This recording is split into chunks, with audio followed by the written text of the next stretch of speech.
Faith is even in the midst of the darkness, having the belief in God to call forth things that are not as if they were. We think believing is seeing, but in the kingdom, the opposite true. Believing is seeing. It says the sons of Issachar understood the times and they knew what to do. And it's important that we learn to understand and come into and live into alignment with the times and the seasons. And on the Jewish calendar, we are in the decade 5780. This is the decade of the Pei on the biblical calendar. Pei is the Hebrew letter that represents 80. Okay, so there are no Roman numerals in the Bible. The way that you write numbers is with letters. So the letter 80 is written with the Hebrew letter Pei, and Pei literally means mouth. So this is the decade of the mouth, and it's also, the Pei is the letter of breakthrough. So this is the decade of breakthrough on the biblical calendar. And when we think about breakthrough and we think about the letter Pei, it connects directly back to this time and season, the Passover season. Think about it for a moment. Who's the bad guy in the Exodus story? His name is what? Pharaoh. He begins with the letter Pei. Passover begins with the letter Pei. Redemption begins with the letter Pei. It says the more the Pharaoh persecuted them, the more they broke forth and expanded. That begins with the letter Pei. Breakthrough, paratz in Hebrew. Moses was 80 years old when God called him, and Moses said, I can't go because I am heavy of speech and slow of tongue. I got a problem with my Pei, it says in Hebrew, with my mouth, so send my brother Aaron. So at 80 years old, which is the way we write 80 is with the Pei, which means mouth, God told Moses to go use your Pei, and Moses didn't want to go, but he did go, and God used him to bring the children of Israel out of Egypt. So everything related to the Passover is connected to the letter Pei. And one of the things this tells us is that this is a time to come out of Egypt. What we have to understand is that Egypt in Hebrew is Mitzrayim. Can you say Mitzrayim? Mitzrayim is the Hebrew word for Egypt, and it comes from the word sar, which means a place of confinement or restriction. So Egypt is not just a geographical location, it is a spiritual and emotional state, okay? It's that place that wants to limit our potential, limit our calling. It wants to box us in so that we get boxed out of what God wants to do for our lives. So this is a season where it's time to break through and break out of the box, whether it's the boxes the people in our lives have put on us, whether it's the boxes the enemy has tried to place us in, or whether it's the box that sometimes we put ourselves in. It's time to come out of the box to bring breakthrough in our lives in this season. The Passover is not just about what God did in the past, it's what he wants to do in the present. He's the same yesterday, today, and forever. And so what he did in the past is a picture of what he wants to do in the present.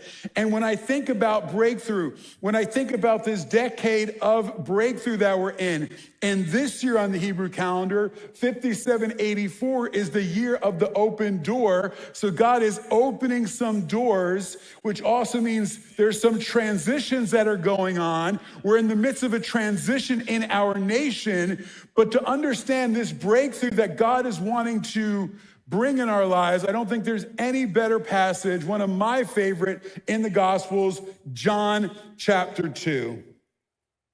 On the third day, there was a wedding at Canaan in the Galilee, and Yeshua's mother was there. And Yeshua is Jesus' Hebrew name. And his disciples were also invited to the wedding. When the wine ran out, Yeshua's Ima, his mother, said to him, "They don't have any wine." And Yeshua said to her, "Woman, what does that have to do with me? My hour has not yet come." His mother said to the servants, "Do whatever he tells you." When there is a detail in the Bible, it's there for a reason. God doesn't waste words. So in John chapter 2, we read he does his first miracle of the water into wine, and he does it at a wedding, and he does it on the third day of the week. Why not the fourth day of the week or the first day of the week? Okay, what's significant about the fact that he does it on the third day? Well, the third day is a day of double blessing. In the creation account, the third day of creation is the only day God blesses twice. Genesis 1:10, Genesis 1:12. He blesses it twice by saying 2 times it was tov, it was good.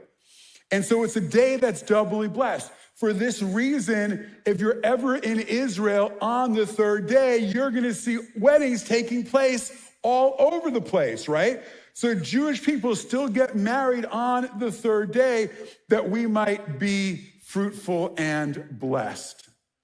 The third day is also a day of revelation. We're thinking about the coming out of Egypt. God brings Israelites out of Egypt and he brings them to Mount Sinai. And God says to Moses, prepare the people, for on the third day I will come down on the mountain. God revealed his glory. He revealed his power at Mount Sinai, and it was on the third day. Well, this miracle that Jesus did, the first miracle, the end of chapter 2, at the end of the miracles, it tells us this is the first miracle Jesus did by which he revealed his glory. So it's a day of revelation. And Jesus is beginning to bring the revelation of who he is and the revelation of the kingdom. But there's something more. The third day is also a day of redemption, restoration, and resurrection, according to prophecy in Hosea. Hosea 6:1. Come, let us return to the Lord. He has torn us, but he will heal us. He has injured us, but he will bind up our wounds.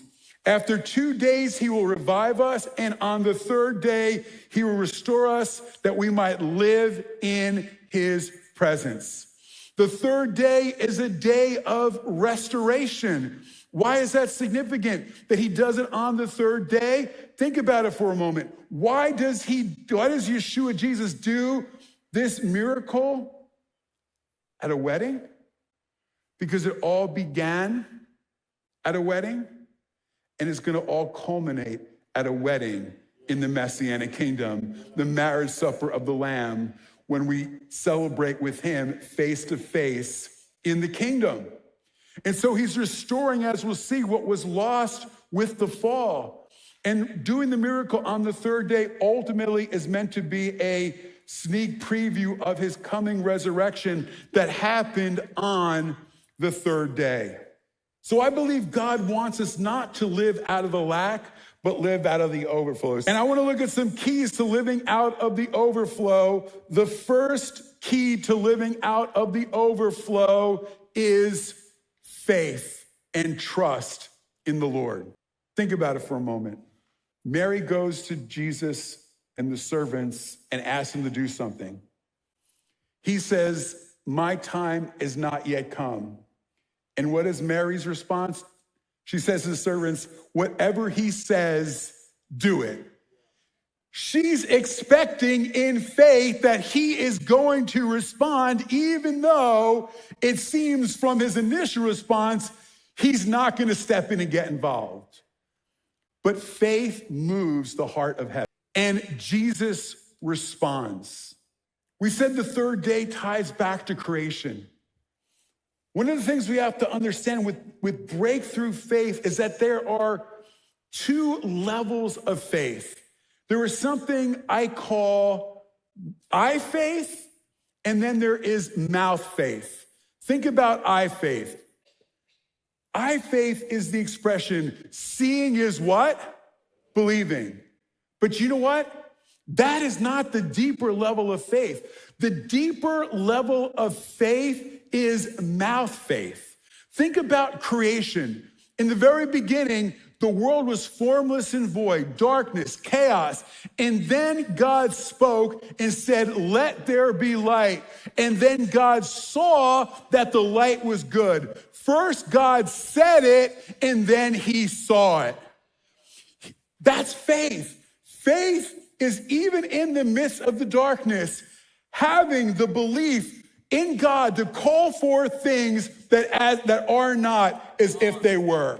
We think believing is seeing, but in the kingdom, the opposite true.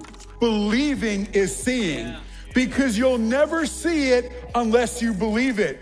And you'll never be more than you have the ability to see.